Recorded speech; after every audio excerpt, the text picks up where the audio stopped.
বিশ্বাস করুন, এই মদিনা শরীফে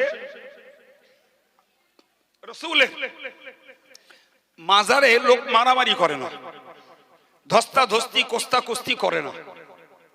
রাসূলের মাজারের উম্মতেরা যায় দিল ভরে, প্রাণ ভরে, আবেগ ভরে দরুদ আর সালাম জানাতে। কথা বুঝতে পারছেন কিছু? তো যারা গেছেন তারা সচক্ষে দেখেছেন রাসূলের মাজারের নাম নিশানা আমরা কিচ্ছু পাই না। বলো, অনেক ভিতরে এবং অনেক ব্যারিকেডের মধ্যে, তার বাইরে ছাদাটা ঘরটার দেওয়াল, সেখানে ঘন নেট লাগানো, দৃষ্টিও ভালো চলে না। আবার তার বাইরে একটা প্যাসেজ, প্যাসেজের বাইরে আবার বুক বরাবর রেলিং তোলা। কথা শুনতে পাচ্ছেন? ওই মূল দেওয়াল আর এই বাইরের যে বুক বরাবর রেলিং, এর মাঝখানটায় 24 ঘন্টা পুলিশ মিলিটারি পাহারাদার রয়েছে। কেন গো? যেখানে লোক মারামারি করতে যায় না, ধস্তাধস্তি কোস্তাকুস্তি চিন্তায় রাহাজানি পকেটমারি করতে যায় না, পুলিশ আর মিলিটারি কেন? ভাই, এই পুলিশ আর মিলিটারি 24 ঘন্টা সেখানে পাহারাদারি করছে দুটি কারণে। দুটি নয়, বরং তিনটি। নাম্বার 1 কারণ, তোমরা এখানে ভিড় করো না। নাম্বার 2 কারণ, তোমরা এখানে আওয়াজ করে কথা বলো না। নাম্বার 3 কারণ, তোমরা এখানে শিরক করো না। কি করো না? আমি আমার নিজে চোখে দেখেছি। কাছে রুমাল আছে, এই এত দূর থেকে রুমালটা ছুঁড়ে দিচ্ছে, পুলিশ আছে ওর ফাঁক দিয়ে ছুঁড়ে দিয়েছে। ওই মাজারের দেওয়ালের গা টাচ করেছে রুমালটা, ওই রুমাল চুমু দিচ্ছে। যে রাসূল এলেন শিরকের মূল উৎপাটন করে তাওহীদকে প্রতিষ্ঠা করতে, কুফরিটাকে কবর দিয়ে ঈমানের আলো জ্বেলে দিতে, বেদাতকে নস্যাৎ করে দিয়ে সুন্নতকে জিন্দা করার জন্য, যদি এই আবেগ ভরা মূর্খ জাতি সেই রাসূলকে কেন্দ্র করে যদি শিরক করে, তাহলে নবীর পৃথিবীতে আসা মানব জাতির জন্য ব্যর্থ হবে। আর এই মূর্খ জাতি ওই নবীকে পেয়েও বেঈমান হয়ে জাহান্নামে যাবে। এহেন তিনটে কারণেই 24 ঘন্টা সেখানে পুলিশ আর মিলিটারি পাহারাদারি। কথা মাথায় থাকবে? হ্যাঁ, এবার বলুন আমার দেশের মূর্খদের হাল কি? আমার দেশের মূর্খদের হাল আমি একটু আগেই বললাম, 1.5 মিনিট আগে, যে পীর ওলিরা যে কারামত গুলো দেখায়, এগুলি সম্পূর্ণটা আল্লাহ পাকের দান, আল্লাহর নিয়ামত। সুবহানাল্লাহ বলে। এ মূর্খ জাতি সেই পীর ওলি গুলো, যাদের দ্বারাতে আল্লাহ কোন কারামত, কোন বুজুর্গি, কোন সম্মানজনক কাজ প্রকাশ করেছেন, ওই সম্মানজনক কাজগুলো প্রকাশের স্বার্থ হলো আল্লাহর, যে মানুষকে তার প্রতি আকৃষ্ট করানো আর তার দেওয়া দ্বীনের দাওয়াত মানুষকে গ্রহণ করানো। একটা মানুষের দ্বারাতে যখন অলৌকিকত্ব প্রকাশ পায়, স্বাভাবিকভাবে মানুষ তার প্রতি আকৃষ্ট হয়। আর সেই মানুষটা, এই মানুষ ওই নবীর তরিকা মতো তিনি শিরকের পরিবর্তে তাওহীদ প্রতিষ্ঠা করার জন্য পৃথিবীতে এসেছেন, কুফরের পরিবর্তে ঈমানের আলো জ্বালবার জন্য এসেছেন, বেদাতের পরিবর্তে সুন্নতকে জিন্দা করার জন্য এসেছেন। আমার আল্লাহর হিকমত, আমি আমার এই বান্দার দ্বারাতে অলৌকিকত্ব প্রকাশ করলাম, মানুষ তার প্রতি আকৃষ্ট হোক। এই সুযোগে আমার ওই পেয়ারা বান্দা, তিনি এদের কাছে ঈমান, তাওহীদ, সুন্নত এবং আল্লাহ পাকের হুকুমের ইতাআত এদের ভিতরে প্রতিষ্ঠিত করুক। সুবহানাল্লাহ। কিন্তু কপাল পোড়া মূর্খ জাত, যেই সেই পীর ওলিগুলো মারা যায়, ওফাত পায়, এ অভদ্রের দল মসজিদ ছেড়ে দিয়ে মাজারে গিয়ে ঠুকতে শুরু করে। কারণ এরা মনে করে যে ওই কারামত দেখিয়েছেন উনি, অতএব ওনার কাছে মাথা ঠুকলেই সব উদ্ধার হয়ে যাবে। সম্মানিত ভাইরা আমার, কোরআন বলেছে ইন্নামাল আয়াতু ইনদাল্লাহ, সমস্ত রকমের নিদর্শন যা কিছু সব আল্লাহর কাছে। ইন্নামা আনা নাযীরুম মুবিন, আমি মুহাম্মদ সাল্লাল্লাহু আলাইহি ওয়াসাল্লাম পৃথিবীতে এসেছি আল্লাহর দেওয়া ডিউটি পালন করার জন্য, আল্লাহর দেওয়া দায়িত্ব পালন করার জন্য। সেটা হলো আমি তোমাদের কাছে ভয় দেখাবো, যারা আমার অবাধ্য হবে জাহান্নামের ভয়। আমি তোমাদেরকে সুসংবাদ দেব, যারা আমার আনুগত্য স্বীকার করবে তাদের জন্য জান্নাতের সুসংবাদ। ওটা আমার ডিউটি, ওটা আমার ডিউটি। আমি আসিনি তোমরা আমায় পুজো করো, আমি আসিনি তোমরা আমার উপাসনা করো, আমি আসিনি তোমরা আমার নামকে মোহাম্মদ মোহাম্মদ মোহাম্মদ মোহাম্মদ বলে জপ করো, এজন্য আমি পৃথিবীতে আসিনি। বরং আমি এসেছি তোমাদেরকে আল্লাহর নাম জপ করাতে, আমি এসেছি তোমাদেরকে আল্লাহর তাসবিহ পড়াতে, আমি এসেছি আল্লাহর তাহমিদ পড়াতে, আমি এসেছি আল্লাহ পাকের তাকবীর পড়াতে। আমি পৃথিবীতে এসেছি তোমাদেরকে কুসংস্কার থেকে বাঁচিয়ে সংস্কৃত জীবনের দিকে নিয়ে যেতে। আমি এসেছি অন্ধকার থেকে আলোর দিকে নিয়ে যেতে। আমি এসেছি মূর্খকে কোরআনের শিক্ষায় শিক্ষিত করতে। আমি এসেছি জাহান্নাম থেকে বাঁচিয়ে জান্নাতের পথ দেখাতে। এখন তোমরা যদি আমায় নিয়ে তোমরা উপাসনা আরাধনা স্তবস্তুতি করতে থাকো, তাহলে আল্লাহর পক্ষ থেকে আমি মুহাম্মদ সাল্লাল্লাহু আলাইহি ওয়াসাল্লামকে পৃথিবীতে পাঠানোর উদ্দেশ্য ব্যর্থ হবে। সম্মানিত ভাইরা আমার, আমি আপনাকে যে কথা বলতে বলতে বার্তা জ্ঞানমূলক এই কথাগুলো বললাম যে নবীর জীবনটাই অলৌকিকত্বে ভরা। সম্মানিত ভাই, তার জীবন ইতিহাস একটা রোমাঞ্চকর, তবে জন্মকালীন মুহূর্তটা যদি ভাবি আমরা বলতে পারি। হযরত আম্মা জান আমিনা বলেন, আম্মা জান আমিনা বলেছেন, খরাজা মিন্নি নূরুন আদা বিহি কুসুরুস শাম, আমার গর্ভ থেকে বেরিয়েছে একটি আলোর ছটা। ওটাই আমার স্বপ্নে পাওয়া সন্তান বলে মনে হয়নি প্রথম অবস্থায়, কিন্তু বড় অবাক হওয়ার কথা, ওই আলোর ছটাতে আমি আমার কুঁড়ে ঘর থেকে সুদূর সিরিয়ার রাজপ্রাসাদ গুলো দেখতে পেয়েছি। আল্লাহু আকবার। ঐতিহাসিকরা মন্তব্য করেছেন, আমার নবীর ভূমিষ্ঠের সময় ওই আলোর ছটাতে শাম দেশ তথা সিরিয়া পর্যন্ত দেখার ভিতরে ইঙ্গিত হলো এই নবীর ওসিলাতে তার প্রচারিত ইসলামী আলো রাসূলের জীবদ্দশাতেই সিরিয়ায় পৌঁছে যাবে। পরবর্তীকালে আমরা ইতিহাস খুলে দেখলাম রাসূলের জীবদ্দশাতেই ইসলামের আলো সিরিয়ায় পৌঁছে গেছে। আপনারা জানেন ভাই, পারস্যবাসীরা আগুন পুজো করত। তাদের বিশ্বাস ছিল এটাই যে আমরা আগুনকে প্রণিপাত করছি, আগুনকে সম্মান জানাচ্ছি, আগুন আমাদেরকে পোড়াবে না। এই বিধায় পারস্যে তারা রাজকীয় ভাবে একটা আগুন জ্বালিয়ে রেখেছিল, জ্বলছিল 1000 বছর ধরে। আপনি বলেন 1000 বছর একটা আগুন নিভবে না, তাহলে তার পিছনে কতটা কড়া তদারকি, কতটা পাহারাদারি দরকার। আর ওই রাষ্ট্রীয় ভাবে প্রজ্বলিত আগুনকে দেশের সর্বস্তরের মানুষ পূজা করত। অবাক কাণ্ড। আমার রাসূলুল্লাহ জন্ম নিলেন মক্কায়, আর পারস্যের প্রজ্বলিত 1000 বছরের আগুন দুপ করে নিভে গেল। একটু জোরে বলে। পারস্য সম্রাট সহ ওই আগুনের পূজারী এবং সেবাইত যারা, তাদের আপ্রাণ চেষ্টা করে ওই আগুনকে তারা আর জ্বালাতে পারেনি।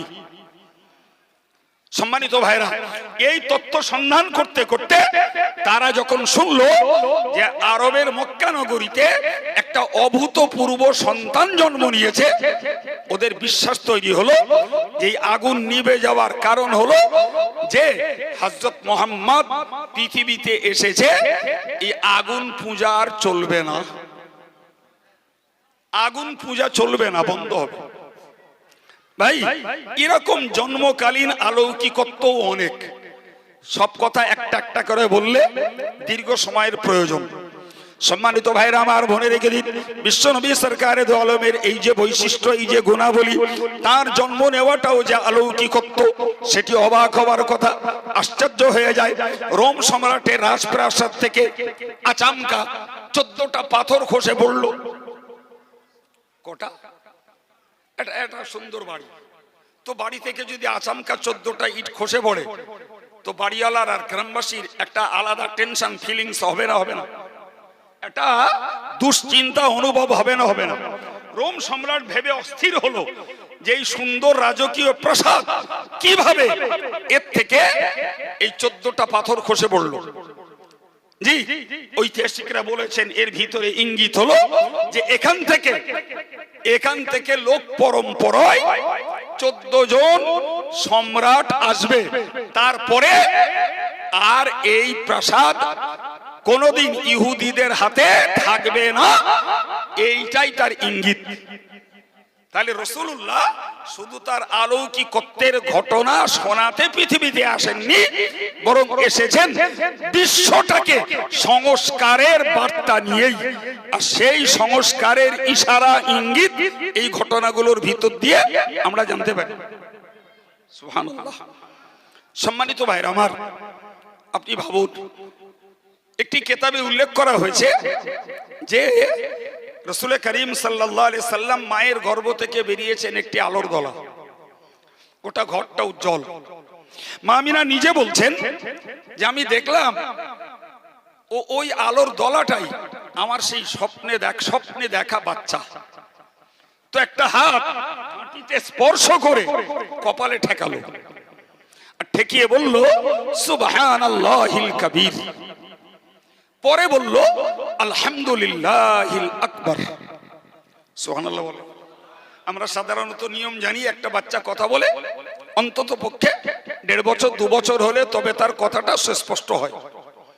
আবার অনেকেরই এলাটে ভাব থাকে, থাকে না? থাকে না? কিন্তু যে বাচ্চা সদ্য জন্ম নিল, সেই বাচ্চার মুখ থেকে সুস্পষ্ট বাক্য পেলেন। আসিরাতুন নবাবিয়া গ্রন্থে এই কথাকে উল্লেখ করা হয়েছে। ভাই, আমি বিস্তার করে ব্যাখ্যা দেওয়ার সময় পাবো না, তবে এইটুকু বলি, মনে রাখুন, হযরত নবী ঈসা মরিয়মের গর্ভ থেকে বিনা বাপে যখন ভূমিষ্ঠ হলেন, কৌতূহলী জনতা নবী ঈসার মায়ের কাছে ভিড় জমিয়ে জিজ্ঞাসা করেছিল, এ মরিয়ম, তোমার বিবাহ হয়নি, তুমি স্বামীর পানি গ্রহণ করনি, তাহলে দুনিয়ার নিয়ম অনুযায়ী এই সন্তান নিশ্চিত যেন অবৈধ মিশ্রণের ফল। আল্লাহ মরিয়মকে শিখিয়ে দিলেন, তুমি বলো আমি কথা না বলার রোজা রাখার মান্যত করেছি। না খেগো রোজা নয়, কথা না বলার রোজা। কঠিন না সহজ? এই জোরে বলেন। না খেগো রোজার তুলনায় কথা না বলার রোজা অনেক কঠিন। আর পুরুষদের জন্য যত কঠিন, মেয়েদের জন্য বেশি কঠিন। কারণ মেয়েদের বাচ্চা কাচ্চা নিয়ে চলতে হয়। ও না বকে কতক্ষণ থাকবে? পুরুষ না হয় না বকে বাড়ি থেকে বেরিয়ে গেল, সারাদিন কাজ কাম সেরে মুখ বন্ধ করে বাড়ি এসে চিৎপাত হয়ে শুয়ে থাকলে ইফতারের সময় ইফতার করবে। মেয়েদের পক্ষে ওটা তো সম্ভব না, তার তো কাজ সামলাতে হবে। হযরত মরিয়ম বললেন, ইন্নী নাযারতু লির-রহমান ফালা নুকাল্লিমাল ইয়াওমা ইনসিয়া।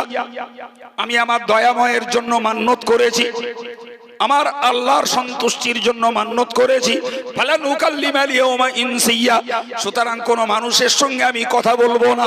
জোরে বলুন সুবহানাল্লাহ। কৌতূহলী জনতা তখন আরো হাস্যোৎফুল্ল হলো। এটা মরিয়মের ছলনা, এটা মরিয়মের একটা চক্রান্ত, যাতে কথা বললে গুপ্ত রহস্য ফাঁস না হয়, তাই কথা না বলার ধান্দাবাজি নিয়েছে। কিন্তু ওদের বক্তব্য, তুমি কথা না বলো জি, কিন্তু এই বাচ্চা কোত্থেকে এলো, এর জবাব দেওয়া লাগবে। আল্লাহর ইশারা, ফাআশারাত ইলাইহি, হযরত মারিয়াম বাচ্চাটার দিকে আঙ্গুল দিয়ে ইশারা করলেন, কিছু যদি জানতে চাও আমার কোলে সদ্যজাত শিশু এর সঙ্গে কথা বলো। ওরা বলল কাইফা নুকাল্লিমু মান কানা ফিল মাহদি সাবিয়া, আমরা কেমনে কথা বলবো যে বাচ্চা মায়ের কোলের দুগ্ধপোষ্য বাচ্চা, তার সঙ্গে কেমনে কথা বলবো? প্রশ্নটা ছুড়ে দেওয়া শেষ। ওই বাচ্চা বলতে শুরু করলো, ইন্নী আবুদুল্লাহ, আমি আল্লাহর বান্দা, আতানি আল কিতাবা, আল্লাহ আমাকে কিতাব দান করেছেন, ওয়াজআলানি নবিয়্যা, আল্লাহ আমাকে নবী বানিয়েছেন, ওয়া আওসানি বিস সালাতি ওয়াজ যাকাতি ওয়াজআলানি মুবারাকান, আল্লাহ আমাকে বরকতওয়ালা বানিয়েছেন, ওয়া আওসানি বিস সালাতি ওয়াজ যাকাতি মা দুমতু হাইয়া, আমি যতদিন বাঁচবো নামাজ পড়বো আর যাকাত দেব, বিনিময়ে আল্লাহ আমাকে হেফাজত করবেন, ওয়া বাররাম বিওয়ালিদাতি, এবং আমার মা হলেন সতী সাধী পবিত্র চরিত্রের মহিলা, ওয়ালাম ইয়াজআলনি জাব্বারান শাকিয়া, আমার আল্লাহ আমাকে দুর্ভাগ্যবান বানাননি, ওয়াসসালামু আলাইয়া ইয়াওমা উলিদতু ওয়া ইয়াওমা আমুতু ওয়া ইয়াওমা উবআসু হাইয়া, আমি যেদিন জন্ম নিয়েছি সেদিনে আল্লাহর শান্তি আমার প্রতি, যেদিন আমি নবুয়ত প্রাপ্ত হব সেদিনও আল্লাহর শান্তি, যেদিন আমি মৃত্যুবরণ করব সেদিনও আল্লাহর শান্তি আমার উপরে, এবং যেদিন আমি কিয়ামতের দিনে উঠব সেদিনও আল্লাহর শান্তি আমার জন্য বরাদ্দ। আর একটু চিল্লে বলুন, এ বক্তব্য কার? এতক্ষণ বললাম কার বক্তব্য?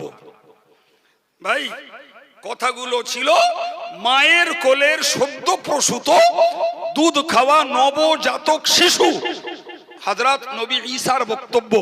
তার সেই বক্তব্যটাকে আল্লাহ পাক কোরআন শরীফের সূরা মারইয়ামের ভিতরে কোট করেছেন। সুবহানাল্লাহ বলেন। আমার বক্তব্য আমি থ্রো কথা বললাম, এবার ভেঙে ভেঙে বুঝুন। এতটুকুই যে নবী ঈসার এই বক্তব্যের ভিতরে প্রথম দিয়েছেন নিজের পরিচয়, কি যে আমি আল্লাহর বান্দা, আল্লাহ আমাকে কিতাব দিয়েছেন, আল্লাহ আমাকে নবী বানিয়েছেন, আল্লাহ আমাকে বরকতওয়ালা বানিয়েছেন, আমি নামাজ পড়িয়া যাকাত দিলে আল্লাহ আমাকে হেফাজত করবেন বলেছেন। এগুলো সব তার নিজের আত্মপরিচয়। মাথায় ঢুকছে কথা? দ্বিতীয় নম্বরে বললেন যে আমার মা সতী সাধী পবিত্র চরিত্রের মহিলা, তোমরা যে দোষটা চাপাচ্ছ আমার মায়ের উপরে, আমার মা সে ব্যাপারে ওভার 100% নির্দোষ। সুবহানাল্লাহ। নাম্বার 3, তিনি বললেন আমার জন্মটাও আল্লাহর দেওয়া শান্তির ভিতরে এবং আমার মৃত্যুটাও আল্লাহর দেওয়া শান্তির ভিতরে, আমি কিয়ামতের দিনে উঠব আল্লাহ পাকের দেওয়া শান্তির বেষ্টনে। একবার জোরে বলুন। ভাই, বাকি আর কথা বলার অবকাশ নেব না। ঈসাও একজন নবী, মুহাম্মদ সাল্লাল্লাহু আলাইহি ওয়াসাল্লাম একজন নবী, তিনিও সদ্য প্রসূত বাচ্চা কথা বলেছেন, আমার নবীও কথা বলেছেন। দুটি কথার মর্মগত পার্থক্য বুঝুন। আমার নবী দুটো কথা বলেছেন। নাম্বার 1, সুবহানাল্লাহিল কাবীর। মা আমিনা বলছেন আমি আমার শিশু পুত্রের মুখের প্রথম ভাষা শুনলাম ওই আল্লাহর জাত পবিত্র যিনি মহান। আর একটু চিল্লে বলুন। এটা নবীর প্রথম বুলি, প্রথম বুলি। নাউজুবিল্লাহ। আমাদের ঘরের বাচ্চার মতো প্রথম বুলি গান, প্রথম বুলি শায়রি, প্রথম বুলি কত রকমের শিল্পীদের গজল। তাদের মুখ থেকে আল্লাহ শব্দ বার করানো হয় না, কলেমার বাক্য বার করানো হয় না। ভাই, রাসূল কারীমের প্রথম বুলি সুবহানাল্লাহিল কাবীর, আল্লাহর জাত পবিত্র জাত। কোন আল্লাহ? যিনি মহান, যিনি মহান। সম্মানিত ভাইরা আমার, মুরব্বীরা, ছেলেরা, মনে রাখুন এই যে কথাটি আমার রাসূলুল্লাহ জন্মের অব্যবহিত পরেই বললেন, হে বিশ্ব মানব, তোমাকে মনে রাখা দরকার, তোমাকে পৃথিবীতে পাঠানো হয়েছে, তুমি মালিকের গুণ গাইবে, তুমি মালিকের পবিত্রতার বর্ণনা করবে। যে সুবহানাল্লাহর অর্থ হলো নাম্বার 1, সাব্বাহতু লাকা সুবহানান, ও আল্লাহ আমি তোমার পবিত্রতা বর্ণনা করছি।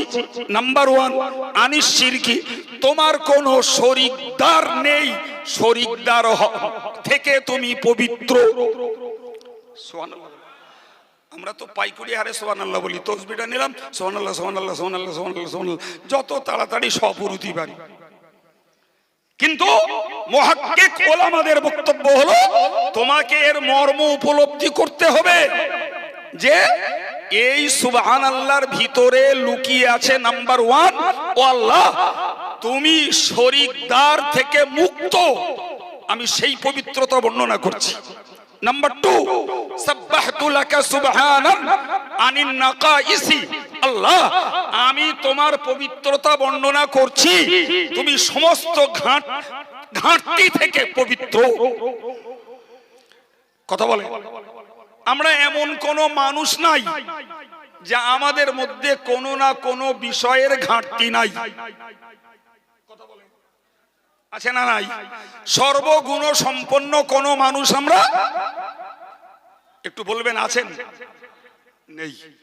ব্যাখ্যা দেওয়ার অবকাশ নেই, বিশ্বাসটা ঠিক রাখুন আর বাস্তবটাও বলে দি করলে আলোর মতো বুঝতে পারবেন যে মানুষ মাত্রই কিছু গুণ থাকলেও কোন বিষয়ে ঘাটতি অবশ্যই রয়েছে।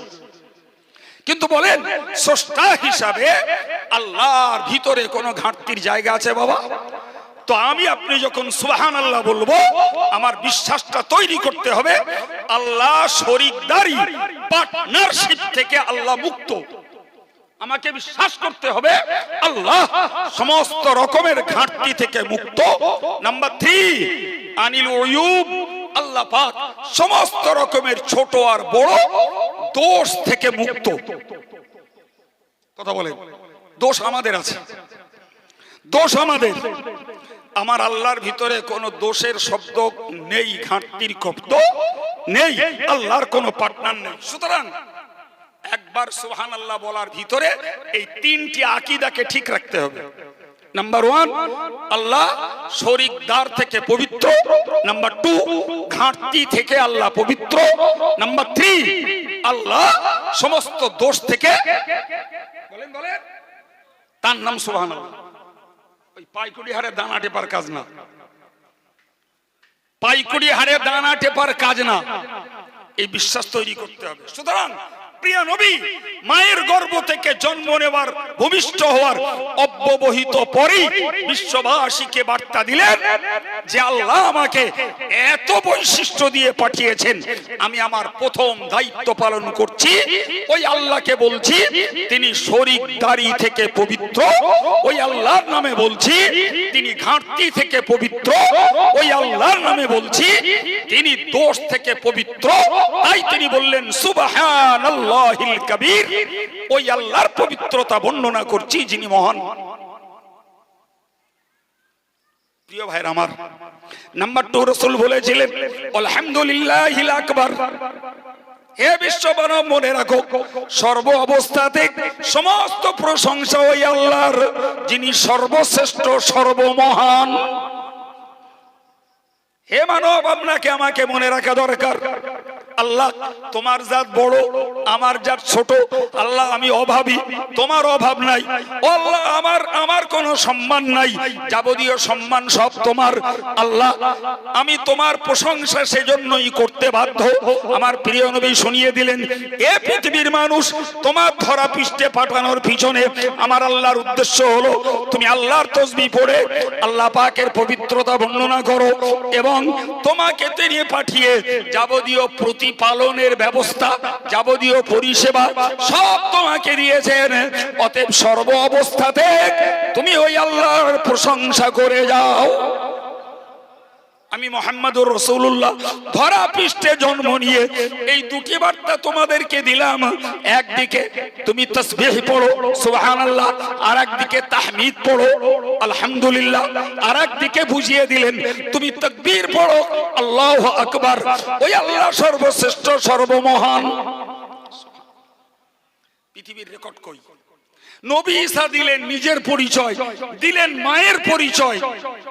আমার নবী দিলেন আল্লাহর পবিত্রতার, আল্লাহর প্রশংসার বার্তা। দুটোর পার্থক্য আছে না নাই? কথা বলেন।